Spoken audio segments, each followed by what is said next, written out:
Hey everybody, welcome back to the channel. Today we're doing things a little bit differently. We are looking at the year-end market analysis for Lake Chapala, but also we're gonna do Vallarta and we're gonna do Mexico as a whole. We're doing Vallarta because I also want you to see what another expat town numbers look like as well.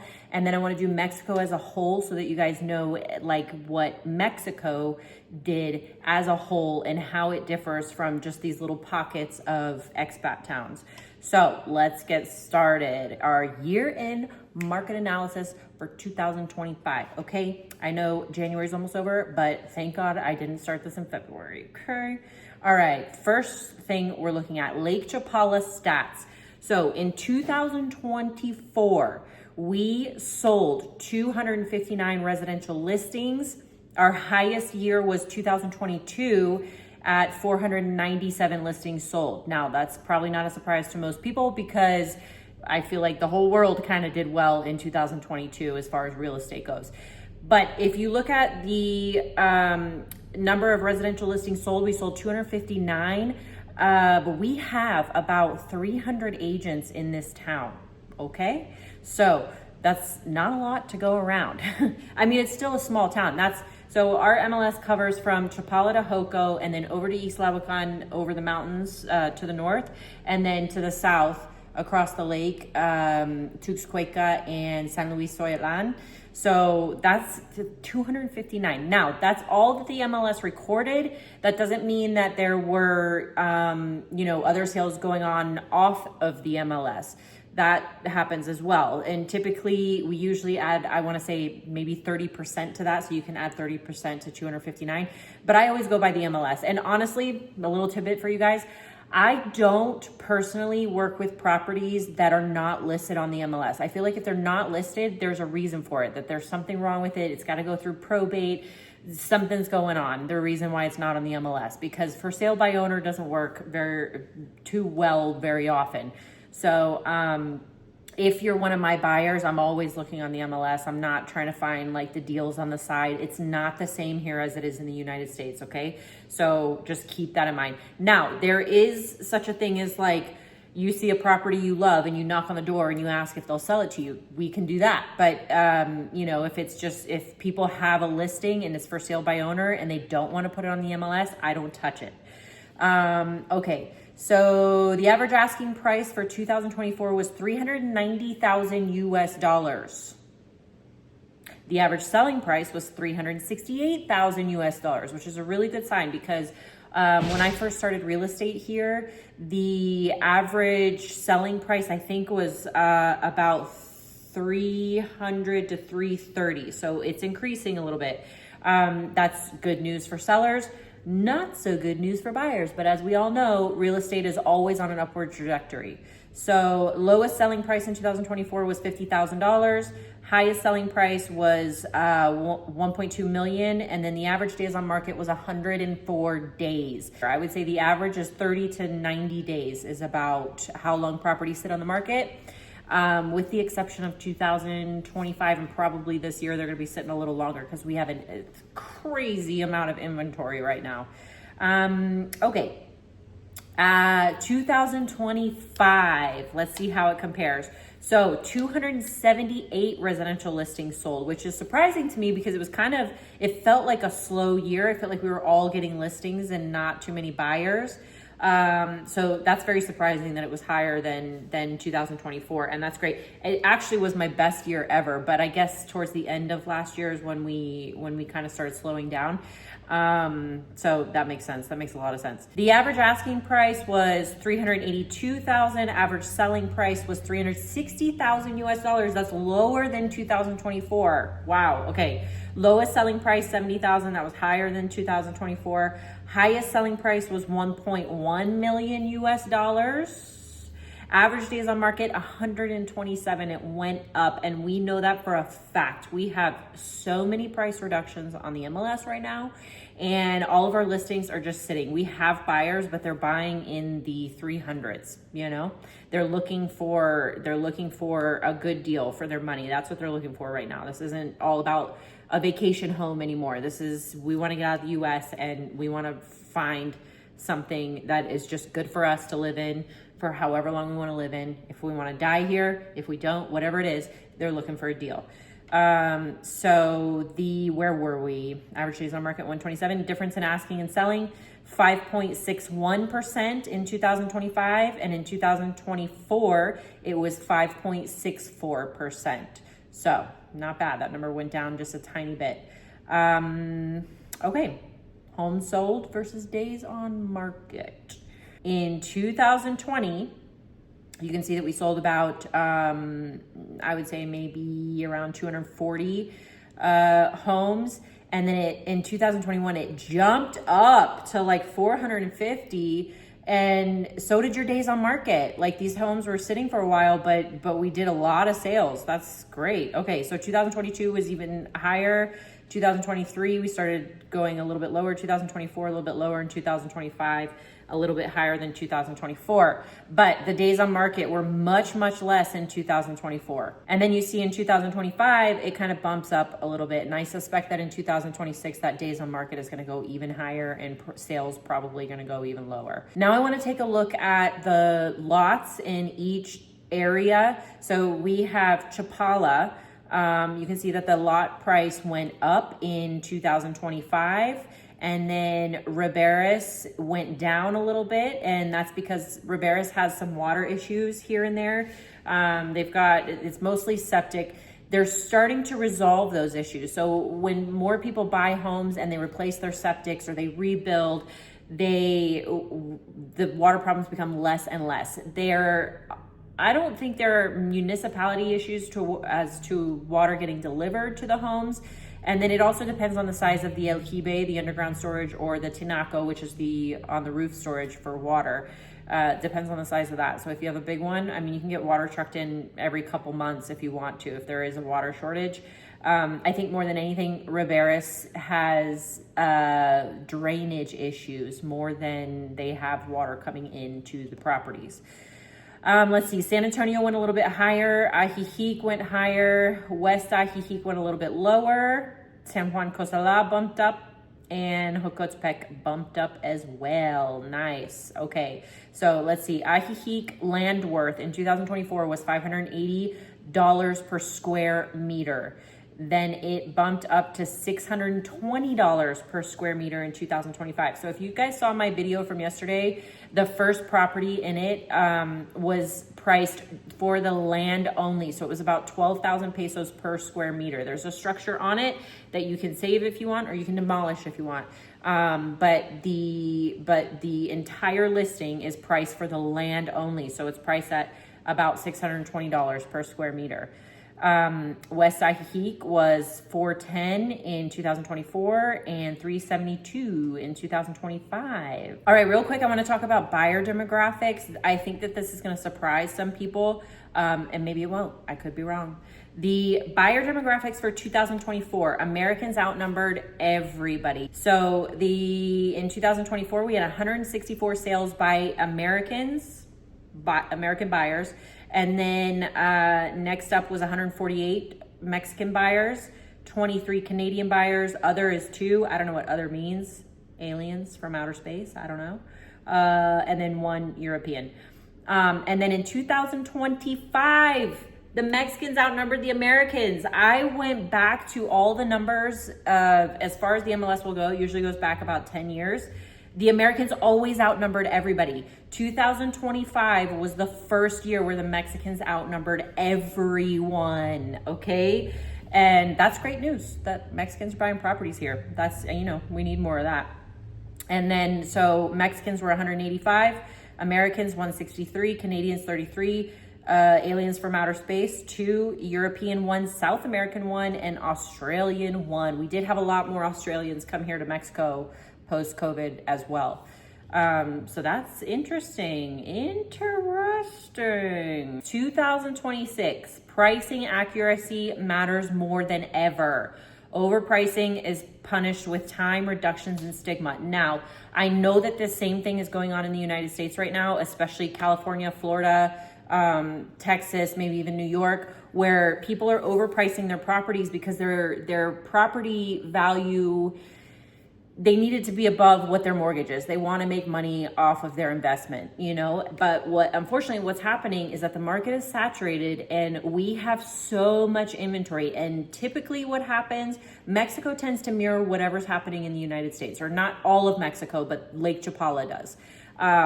So when your mortgage is more than your property value, you can't sell. And then what that creates is that we don't have buyers coming down here, because most people need to sell their property in the US to purchase properties here in Mexico. So that's what's happening in the US. Insurances are canceling people, and we all know that if you have a mortgage, you have to have insurance. So things are crazy up there. And that's bad news. But at the same time, if you were in a position to purchase property in Mexico, now is the time to do it, because we have, like I said, so many price reductions on the MLS. And we're going to have a market correction, and a lot of these properties are sitting for a while. And so what's being bought right now are the properties that are priced well. So if you are a seller in Lake Chapala right now, there's no guarantee that you're going to sell your property for much more than you bought it 2, 3, 4, 5 years ago. You've got to price right if you want to sell this property. If you can wait, okay, this is probably not advice I should be giving as a real estate agent, but if you can wait to sell your property for this market correction, I mean, it could take a few years before we get back to seeing an increase in property value. I would wait. But if you are selling now and your property is listed and you have time to wait, then your property's going to be listed for a little bit if you're trying to get more value out of your home than if you are just priced well for the market. Because I'm telling you, what's selling right now is in the 300s, but only if the house is worth the value. So what buyers are looking for, and I've heard this saying many times, you don't make money when you sell, you make money when you buy, which is absolutely true. Because when you're looking for a deal, when you're buying a house, you should always be looking at the resale value. I don't care if you're like, this is the last house I'm ever gonna own and I'm gonna die in Mexico. Okay, you might think that, but something could happen. You never know what could happen. So buying smart is what everybody is doing right now, and you should always be looking at resale value. And so it just depends on how much money you have to put into a property once you buy it, and is it going to be worth that in a couple of years? Is it going to be worth that and more in a couple of years? So condition, location, and clarity win. Buyers choose best value, not average listing price. You must be competitive. So I just said that, where like most people are buying in the 300s, but not just because it's in the 300s. I mean, they're not going to buy a shithole in the 300s, they're being smart about what they're buying. Is it a lot of value for money? Does it have a casita attached to it? Is it a walkable location? Is it one level? Does it need any work? So that's what they're looking for right now. And you've got to be priced competitively in this moment in time. Time kills leverage. Listings older than 6 months lose negotiating power fast. That is very, very true. When I first got into real estate, it was 3 months. So after about 3 months, if we haven't had much action, if we haven't received any offers, it's time to reduce the price. These days, because there are a lot of listings on the market and we have so much inventory, you could go for about 6 months, I would say. But then after 6 months, it really doesn't lose negotiating, or buyers gain negotiating power, because it's been sitting there for 6 months and they're asking why. And people if you're a seller that's desperate, they're going to look at that and they're going to put in much, much lower offers than what you would have gotten if the market was hot for sellers. All right, let's take a look at who are our Mexican buyers. Who are the Mexicans that are buying property here? They are Guadalajara-based professionals, families, and retirees. So as far as Guadalajara-based professionals go, they don't want to live in a major city anymore. They don't want to live in the hustle and bustle, and Guadalajara has gotten nuts since I first moved here. I moved here 8 years ago and I've lived in Ajijic the whole time I've lived in Mexico. But we go to Guadalajara once or twice a week, and it is packed. packed, like way more packed than when I first moved here. So a lot of those people are willing to live in Lake Chapala, where it's absolutely beautiful, and raise their kids here, and then commute to work every day instead of living in Guadalajara and still having to commute. I mean, they'll take that extra half hour to drive from here to there, you know? They are also buyers by choice, not necessity. This is possibly their second home, third home, retirement properties, or lifestyle upgrades. So Guadalajara, and I'm not sure a lot of people know this, but there are some very wealthy people in Guadalajara. It is the second largest city in Mexico. And by far, the Mexicans spend more than the Americans in Lake Chapala. So when the Guadalajarans are looking for properties, they're looking probably in the 600s and up. Whereas most of the Americans and Canadians who are looking to buy here, they're looking in the 300s, 400s, most of the time, not all of them. Because it's like, for the Americans and Canadians, it could be a second home, or they're selling their home in the US to purchase a property here. The Guadalajarans, they're just looking for a second property, third property, and a vacation spot. There's I know so many Mexicans with multiple vacation homes, and they hold on to their properties as well. Like it's pretty rare that you're buying properties from a Mexican. They place high value on legal certainty, community, and long-term patrimonial value. Just like I explained the patrimonial value, they hold on to properties. Because property taxes are not that high here. I know that California is going through some crazy stuff right now where it's like, you know, your property's paid off, but you're still paying like $2,000 a month in property taxes, or something else. It could be higher than that. I don't know, but that's what I've heard, is that California's getting a little nuts with their property taxes. And the taxes here in Mexico, I want to say it is about $100 per $100,000 value. So for instance, if you have a $500,000 home here in Mexico, your property taxes are going to be about $500 per year. Okay? Let that sink in. How much are you paying in property taxes right now? So for that reason, a lot of Mexicans will just hold on to their properties because, I mean, there's no overhead, you know? I mean, maybe the property goes a little bit into disarray and needs to be fixed up later on, but you're paying nothing in property taxes. You're not, I mean, if you buy outside of an HOA, you're not even paying an HOA fee. So they hold on to these properties for a long time, and we know, and they know, that minimum wage is very low, and so they hold on to these properties for their families that are coming down the line, their children, grandchildren, and they just hold on to them, and then they appreciate in value, and then maybe down the line they can sell them, but more often than not they just don't, and they hold on to them, and then the whole family has a place to live somewhere. Also, another thing I want to mention about the Guadalajarans buying properties here is that I've had several Guadalajaran buyers who maybe either the husband or the wife speaks English and the other one doesn't.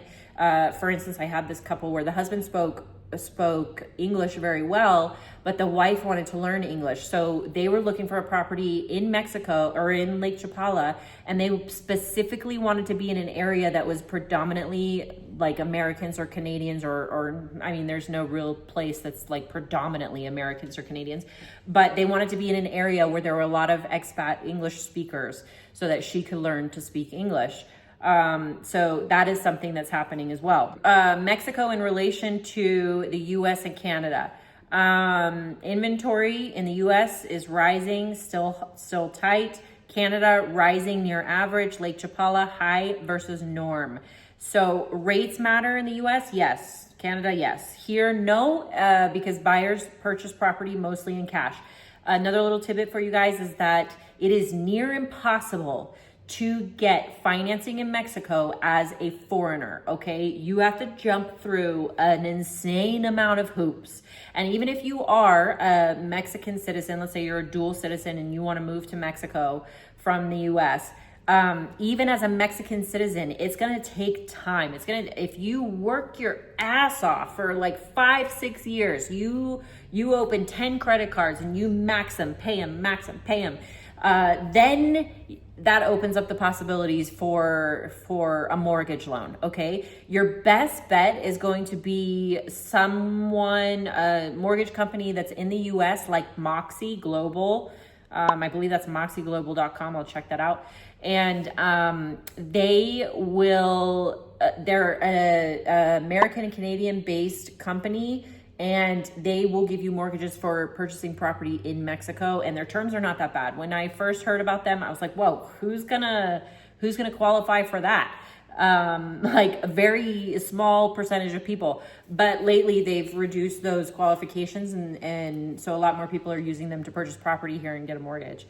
So that's great. And then price pressure, flat, low, downward reset in Lake Chapala. I think the price pressure is also happening in the US and Canada. But yeah, it's definitely happening here in Lake Chapala. Buyer leverage in the US is moderate. In Canada is moderate. Lake Chapala is high because we have an insane amount of listings right now. I believe we have a record number of listings at this current moment, and it is growing every week. Okay, the risk for sellers in the US is overpricing, same as Canada. And then in Lake Chapala is time on market because we have so many listings. But I also think that overpricing is becoming an issue here in Lake Chapala as well. So the longer these properties sit on the market, the better advantage you as a buyer have to putting in a lower offer on these properties. So that's kind of happening right now, where people are starting to put lower offers on properties. And like I said, we have so many price reductions on the market. So honestly, and let me tell you something. I don't necessarily agree with agents not putting an offer in on a property. If someone's interested in it, but they're like, man, I really just want to pay like $50,000 or $100,000 less, put the offer in. You never know. I mean, that sucks for the seller, but you never know. They could be like, oh, well, in my mind, I was thinking I'd go 100,000 less. So just put the offer in. If the agent on the other side is upset with you or offended, then, that's their problem. I mean, they're just the agent. They need to present the offer to their seller. So your seller can decide whether or not they want to take that offer. And then, I always counter an offer. It doesn't matter how low. I'll counter it asking price. Okay. If you're going to be crazy and give me like a $300,000 off a $600,000 listing. But you just never know. I mean, your agent is there to help you and to guide you, and they'll let you know if that's a ridiculous amount, because they should be able to do the math on how much it is per square meter of construction, how much it is per square meter of land. So if your agent can do the math on that, they can guide you and just say, hey, you're offering way too low. It's worth much more than that. Or they can be like, yeah, I think let's try it out. Let's put an offer in. Why not? You know what I mean? So I was kind of getting to this point in my last rant, the time to buy. Is it the time to buy? So market pressure indicators, total active residential listings right now. Actually, let me look that up. It's at the time this was made, this was 2 weeks ago that we made this presentation for the office. Let me look this up because I think it could be more right now. Oh, guys, okay, 465 is the number that is on the MLS right now from 429. So that's a jump. I mean, what is that? That's like 36 more listings than 2 weeks ago. Oh my God, that's crazy. So like I said, we have a record number of listings on the MLS right now. And honestly, it is your chance to get in here and just negotiate. Offer something, negotiate. Do I think that right now is the time to buy? I think it's a good time to buy. I think it's a great time to buy. You could probably wait another 6 months to a year and hope that we've had many more price reductions. But the way the US is going right now, I feel like within the next 6 months to a year, we're gonna start seeing people buying up properties like crazy in this area. People are ready to get out. You know what I mean? So I think that now is the time to buy. I think that you could wait another 6 months. But you run the risk of our inventory kind of coming down around that time. And then I would say in about a year is when we're going to kind of have that market correction and things will kind of like go back to where they were. But based on how many price reductions we have on the MLS right now, I think it's like a third of the MLS has had price reductions. You can get in here and just buy something low. And like I said, real estate always is on an upward trajectory. So right now you're going to buy low and you're going to hold on to that property for the next 5 to 10 years when we have another high, and you can sell it during that time, during a seller's market. That's just my opinion. And also it only applies to people who have the funds ready to go right now. I understand a lot of people are trying to sell their properties in the US that are not selling at the moment. But you know, if you have the funds, I think now is the time to buy, and find a good agent and they will negotiate very well for you. Okay, so properties under 180 days on market, 34% of all listings on the MLS. Properties over 180 days on market, 31% of the listings on the MLS. That's a lot.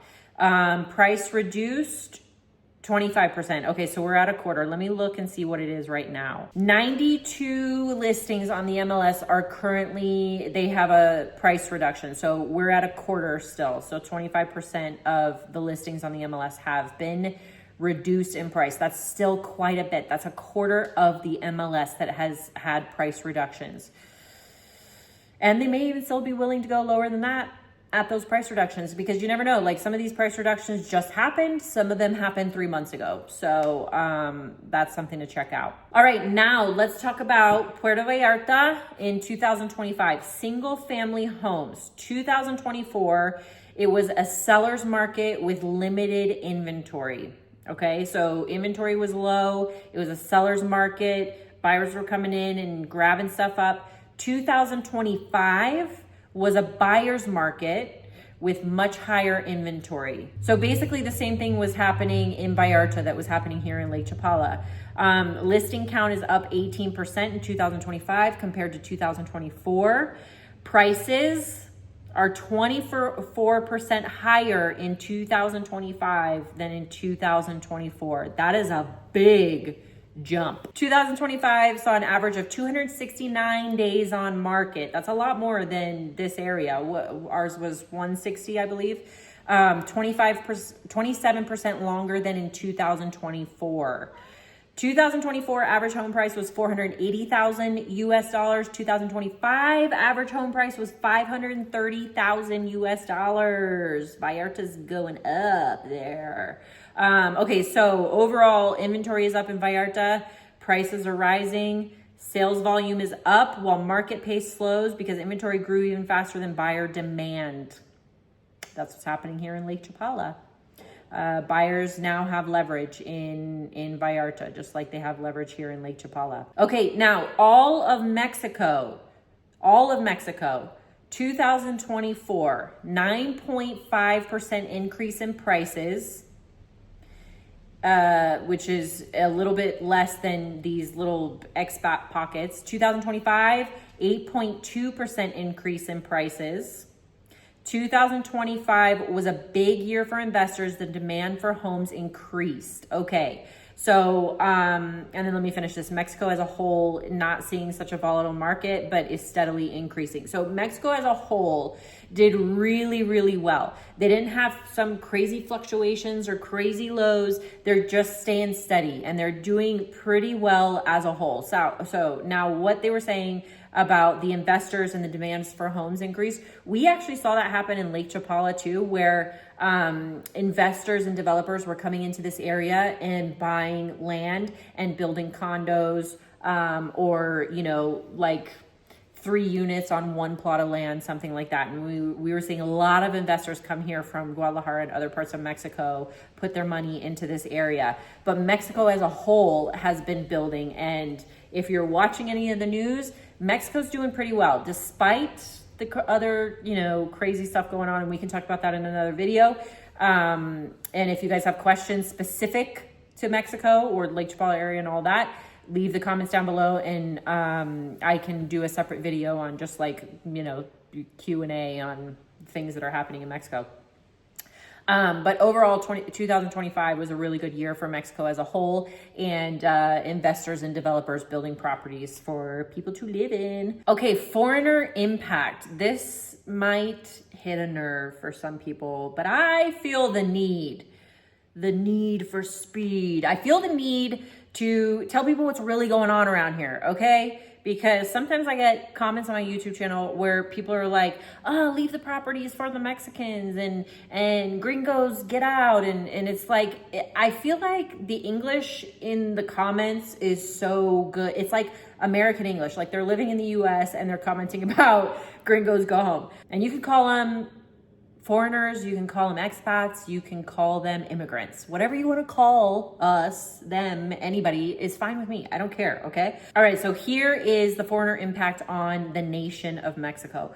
1.1 million foreign-born residents live in Mexico. That's less than 1% of the entire country's population, okay? That's all of Mexico. People might look at a place like Lake Chapala or Puerto Vallarta, and they might look at it and say, oh my God, the Americans are taking over Mexico. No, we're less than 1% of the entire population of Mexico. Mexico is very Mexican. You cannot break this culture, okay? It is strong. And 70% of that number are American. I mean, that's a lot, 70%, but we border the US. So 70% of that number are American, and that includes Americans of Mexican descent, okay? So that 70% are Americans of Mexican descent, which means that their parents may have gone to the US from Mexico as Mexican citizens and gained residency or citizenship in the United States, and that person was born to those parents and moved back here to Mexico because they still have a ton of family in Mexico. But they are US citizens. They're also Mexican citizens. They are dual citizens. So that 70% includes Mexicans or Americans of foreign descent or Mexican descent. Sorry.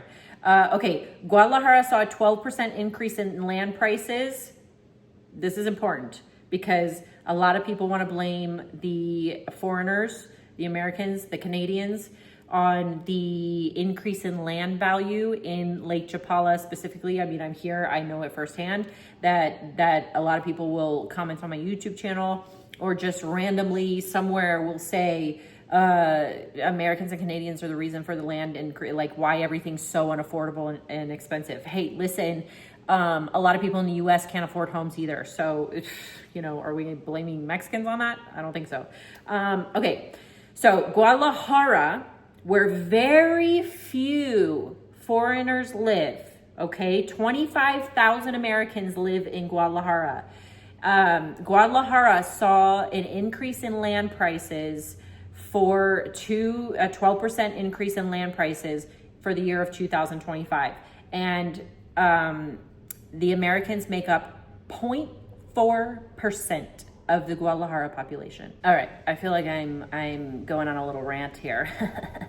Okay, let me give you an example. So the area in Guadalajara called Providencia, land out there is going for about $1,000 to $1,200 per square meter in Providencia. That is my cat, that's not your cat. So just don't pay attention to him. He's so loud. Okay, so in Providencia, land is going for about $1,000 to $1,200 per square meter, and Lake Chapala is nowhere close to that number. The highest we are is in Ajijic, and it's $600 per square meter. It's half of what it's worth in Guadalajara. And Guadalajara saw a 12% increase, and foreigners don't live there. I mean, there's 25,000 Americans that live there in a population that's in the millions. Like I said, it's 0.4% of the total population. So, yes, there is a foreigner impact on Lake Chapala and Puerto Vallarta, but like you saw, Mexicans are now outnumbering Americans and Canadians in this area, and that's great. And there's still a lot of Mexicans that live in Lake Chapala and Puerto Vallarta. Appreciation. Overall, Lake Chapala typically sees about 3 to 7% per year in appreciation. Puerto Vallarta sees about 6 to 10% appreciation year over year. Guadalajara is 8 to 12%, and Mexico's national average of appreciation is 6 to 9%. Now, over the last couple of years in Lake Chapala, and I can speak to this because I am here, I don't know for sure about Vallarta or Guadalajara, and I don't think this applies to Guadalajara. In Lake Chapala, that number is dwindling down just a little bit right now because we do have so many homes on the market and we're about to go through a market correction.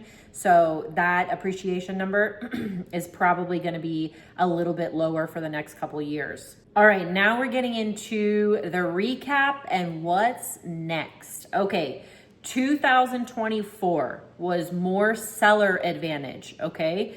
2024 was also a good year for me. 2025 was my best year. 2025, buyers gained leverage. I had a lot of buyers. Right now I have a lot of listings, but in 2025, most of my sales, I would say 80% of my sales were buyers, okay? Because there was so much leverage going on in the market, and then things were uncertain, you know, elections, all of that. And then 2026, we think it's likely going to be balanced. Like I said, market correction. So we think that we're going to have buyers coming in who are buying properties for their real value, not for what sellers think that they should be listed at or think that they should sell at. Buyers are going to start coming in here and they're going to say, no, I only want to pay this for this property. And that's going to change the market completely. We're going to start repricing properties how they should be priced. I hate to say it because I got a lot of sellers right now. But unfortunately, like the market predicts the prices. I don't predict the prices. I don't dictate the prices. The sellers don't dictate the prices. The buyers dictate the price. Okay. The market dictates the price. This year will likely favor smart pricing, good marketing, which means it's not just up to it's up to your agent to do the good marketing, like the marketing that they have access to, that they have the ability to. I'll be honest with you, the MLS is the best marketing tool. I mean, it's free. I mean, we have to pay, you know, a monthly fee to the MLS, but it is the best value. Like honestly, if your property is on the MLS, you're gonna have so many more eyes on it than you would have if they're posting to Instagram or to Facebook. I mean, YouTube's got a lot of eyes too. My YouTube channel brings in a lot of people. But, you know, your agent's going to do as much as they possibly can with their marketing. But as a seller, you also need to do some marketing as well. And what that includes is making sure that your property looks bomb, okay? Like make it look good. Like if you've got a crack in the wall, fix it. If you need a paint job, interior, exterior, do it. Like turn your house into something, if you have the ability to, and if you have the time, and if you have the capacity, turn your house into something where people don't have to do work to it when they come. Of course, if you have something that's like, you know, a fixer-upper, that's different. That's very different.